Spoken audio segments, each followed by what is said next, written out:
April నెలలో ACB దూకుడు మామూలుగా లేదు. కేవలం 30 రోజుల్లోనే 21 కేసులు ఫైల్ చేసి రికార్డ్ క్రియేట్ చేసింది ఏసీబీ.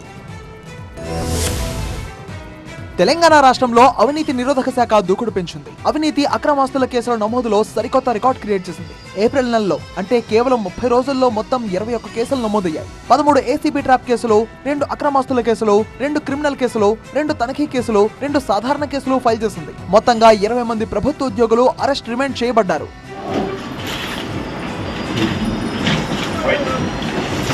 ఇక సుమారు 5 లక్షల రూపాయల సొమ్మును సీజ్ చేసినట్టు ఏసీబీ అధికారులు వెల్లడించారు. అలాగే ఒక అధికారి ఇంట్లో సోదాలు చేసి 3.51 కోట్ల రూపాయల అక్రమాస్తులను గుర్తించినట్టు వెల్లడించారు. ఇటు మాజీ ఈఎన్సీ హరిరామ్ అక్రమాస్తులు మార్కెట్ వాల్యూ ప్రకారం 13.50 లక్షల ఆస్తులు గుర్తించారని తెలిపారు. అలాగే మరికొన్ని కేసులను విజయవంతంగా పూర్తి చేసినట్టు వెల్లడించారు. ఎవరైనా లంచం డిమాండ్ చేస్తే 1064 కు కాల్ చేయాలని ఏసీబీ అధికారులు మరోసారి విజ్ఞప్తి చేశారు. నెలలు మారినా అవినీతిపై తమ పోరాటం ఆగదన్నారు. మొత్తంగా అక్రమార్కుల గుండెల్లో రైళ్లు పరిగెత్తించేలా తమ దూకుడు ఏప్రిల్ నెలకు మాత్రమే పరిమితం కాదంటున్నారు అధికారులు. ప్రజలు కూడా తమకు సహకరించాలని, 1 రూపాయి లంచం అడిగినా వెంటనే తెలియజేయాలని కోరుతున్నారు.